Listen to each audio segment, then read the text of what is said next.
Hello दोस्त, आज के सेशन में हम लोग करेंगे 25 आपका जीव विज्ञान से रिलेटेड क्वेश्चन है। तो चलिए क्लास को स्टार्ट करते हैं बिना लेट किए हुए। तो क्वेश्चन ऑफ फर्स्ट आप लोग के स्क्रीन पे आ चुका है। जीवन की मूलभूत इकाई या यूनिट क्या है? तो राइट आंसर क्या होगा? कोशिका जो होती है, सेल्स होती है, जीवन की मूलभूत इकाई is the right answer. Next question, कोशिका का शक्ति स्रोत होता है। ऑप्शन ए दिया है कोशिका भित्ति, बिल्कुल नहीं, राइट आंसर हो जाएगा इसका। माइटोकॉन्ड्रिया जो होता है कोशिका का शक्ति स्रोत कहा जाता है। इसका खुद का डीएनए होता है और खुद का इसका प्रोटीन होता है, इसीलिए। ठीक है, नेक्स्ट क्वेश्चन, मानव शरीर में मौजूद निम्नलिखित कोशिकाओं में से किसमें माइटोकॉन्ड्रिया नहीं पाया जाता है? तो लाल रक्त कोशिका में नहीं पाई जाती है। आपको क्या नहीं पाया जाता है? माइटोकॉन्ड्रिया नहीं पाया जाता है। आरबीसी की बात की जा रही है, तो A is the right answer. Next question, निम्नलिखित की कोशिका सूक्ष्मतम जीवित कोशिका है, इसका राइट आंसर क्या होगा? Mycoplasma, C is the correct answer होगा इस क्वेश्चन का। उसके बाद चलेंगे नेक्स्ट क्वेश्चन की तरफ। डीएनए का संबंध जिस अति मूल प्रोटीन से है उसे क्या कहते हैं? तो उसे आपका हिस्टोन कहा जाता है। राइट आंसर क्या होगा? 5 का B is the correct answer होगा। नेक्स्ट क्वेश्चन, जंतुओं में होने वाली फूट एंड माउथ रोग किसके कारण होता है? तो राइट आंसर जो हो जाएगा आपका विषाणु के कारण होता है। इसका राइट आंसर क्या होगा? D is the correct answer होगा। उसके बाद चलते हैं नेक्स्ट, दूध से दही, ठीक है, दूध से दही के रूप में जमने का कारण क्या है? तो जो जमता है ये आपका लैक्टोबैसिलस होता है। एक तरह से एक बैक्टीरिया होती है, लैक्टोबैसिलस बैक्टीरिया होती है। सी इज द राइट आंसर होगा।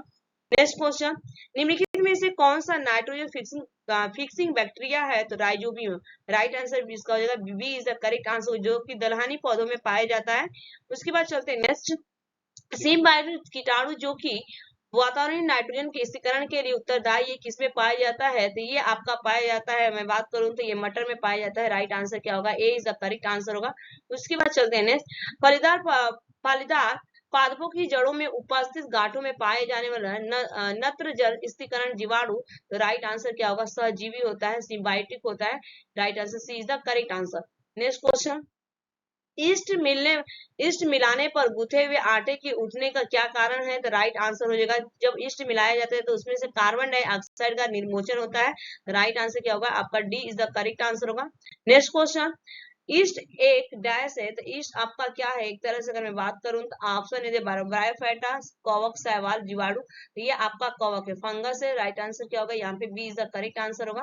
नेक्स्ट क्वेश्चन, ब्रेड बनाने में इस्तेमाल किए जाने वाला खमीर तो किण्वन के लिए उत्प्रेरक के रूप में कार्य करता है। जो किण्वन ब्रेड बनाने के लिए जो खमीर यूज किया जाता है आपका, इसलिए आपका एक तरह से उत्प्रेरक के रूप में काम करता है। तो राइट आंसर क्या होगा? ए इज द करेक्ट आंसर होगा। तो इसके बाद चलते हैं, पेनिसिलिन का आविष्कार किसने किया था? तो पेनिसिलिन का आविष्कार अलेक्जेंडर फ्लेमिंग कवक ने किया था, अलेक्जेंडर ने। और ये किससे होता था? ये कवक से होता था। राइट आंसर क्या होगा? B is the correct answer होगा। उसके बाद चलेंगे नेक्स्ट क्वेश्चन का, प्रतिजीवी पेंसिलिन किससे प्राप्त होता है? तो ये आपका कवक से प्राप्त होता है। तो राइट आंसर क्या होगा? यहाँ से सी इज द करेक्ट आंसर होगा। नेक्स्ट क्वेश्चन, खुजली का रोग किसके बीज के कारण निम्नलिखित में से कौन सा है? तो राइट आंसर, जो खुजली होती है आपका यहाँ पे कवक के द्वारा होता है। तो राइट आंसर क्या होगा? B is the correct answer होगा। नेक्स्ट क्वेश्चन, लाइकेन जो एक नम चट्टान पर भी पारिस्थितिकी अनुक्रम को प्रारंभ करने में सक्षम है, वास्तव में किनके सहजीवी सहचर्य है? तो जो आपका लाइकेंस होता है ये आपका शैवाल और कवक के द्वारा होता है। राइट आंसर क्या होगा? इसका B is the correct answer होगा। उसके बाद चलते हैं नेक्स्ट क्वेश्चन की तरफ। लिटमस अंत क्षार सूचक प्राप्त होता है। जो लिटमस होता है तो ये आपका एक लाइकेंस होता है जो आपको वायु प्रदूषण के बारे में बताता है, air pollution. The right answer B is the correct answer. Next question, निम्नलिखित में से कौन प्रदूषण संकेत पौधा है? तो राइट आंसर हो जाएगा लाइकेंस होता है आपका। बहुत वेरी वेरी इंपॉर्टेंट क्वेश्चन है, आप प्रीवियस इसके सारे क्वेश्चन पेपर उठा के देख सकते हैं, चेक कर सकते हैं। यहाँ पे स्टार मारिएगा, 2 स्टार। नेक्स्ट क्वेश्चन बढ़ेंगे, आयोडीन किससे प्राप्त होता है? आयोडीन भी आपको पूछा जाता है, और आयोडीन ये आपका ये होता है आपका लेमिनेरिया से प्राप्त होता है, जो कि आपका समुद्री शैवाल होता है। तो right answer B is the correct answer.